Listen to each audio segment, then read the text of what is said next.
Howdy Hexers, I am Infamous Neo and welcome to Limit Break.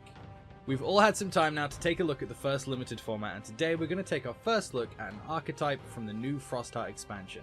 This set is full of archetypes, and there are a few obvious ones and a few that are lurking in the shadows. What we're going to talk about today is one that revolves around the Merry Caravan and transformation. Now, this archetype is fantastic. It has been performing well for me across the board, and the best part is it's almost entirely based around commons and uncommons. There is only one rare that really helps this strategy, and it's by no means mandatory. It's full of interactivity and combos that can leave your opponent pretty dead in a short amount of time. And another great thing right now is that as of recording this video, it's very underdrafted. To make this deck really pop, you're going to want one of two things, or better yet, both. Spellsong Sweeties and Party Fungi.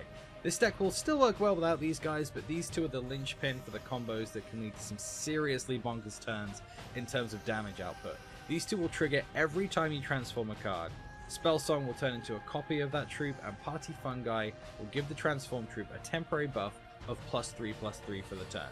These two are priority one for this archetype. Anytime you see one, it should be going in your deck. With our transform trigger set, we need some cards that can transform other cards. I'm going to start with my favorite here, Runic Chrysalis. I think this is the most versatile and potentially the most threatening. It's a 2-cost quick action that transforms target troop you control into a Merry Butterfly. Merry Butterfly is a 4/4 with flight that reverts at the start of your turn. Chrysalis also has the keyword Runic, so once you draw a resource, you'll get this effect again for free. If you're lucky enough to have Sweeties, Fungi, or even both, this card will give you some amazing action, and it will do it twice. Potentially the full combo here gives you 14 damage in the air, and then again the next time you pick up a resource.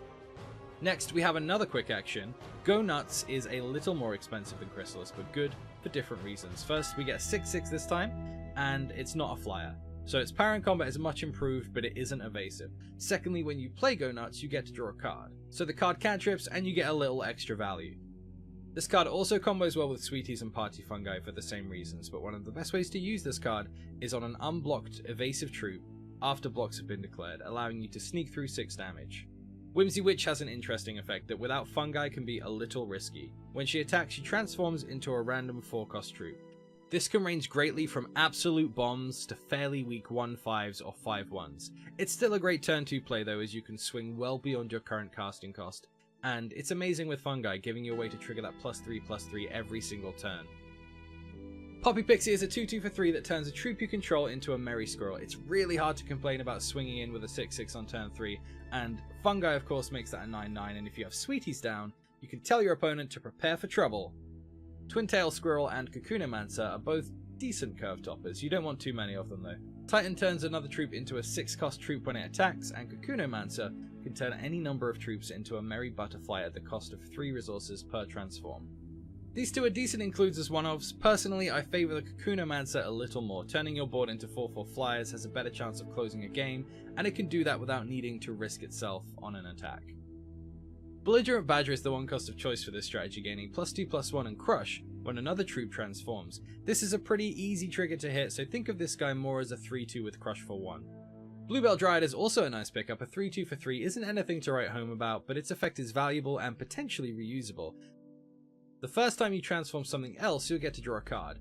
Then, once the one-shot is gone, we can make use of the revert effect of the Butterfly and Squirrel. Making Dryad a transform target will revert her at the start of your turn, giving you back that one-shot, and with it more potential for card advantage.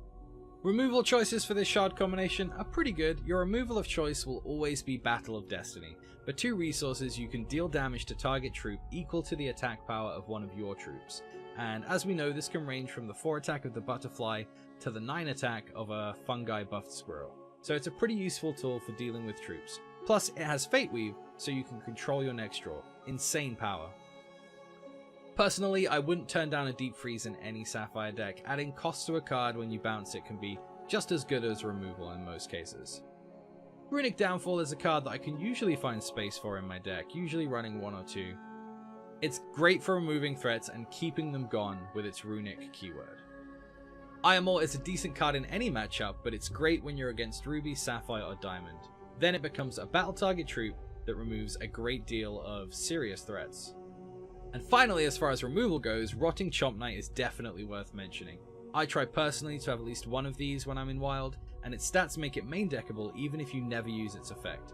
As I'm sure you've discovered, dealing with those constant decks can be tricky, so having a way to get rid of Twilight Eclipse in the main deck is pretty great.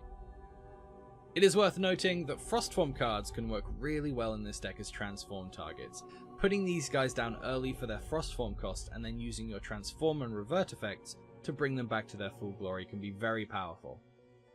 And last but not least, I present to you the true face of evil, Puff the Rainbow. Before charges, you can transform target troop you control into a merry butterfly, giving you a non-deck option to trigger those fungi and sweeties, and also gives you an option to revert those Frostform cards or any cards that have been affected by your opponent. This really helps the consistency of the deck, and having an on-demand 4/4 with flight button is certainly strong. That's all for today, folks. Let me know your thoughts on this archetype on the forums or in the YouTube comments below. You can watch my last video by clicking on the left of the screen, or subscribe to my YouTube channel by clicking on the right. I'll be streaming nearly every day on Twitch, so feel free to stop by. The link to that is below the video. Thanks for watching, guys. I'll see you next time.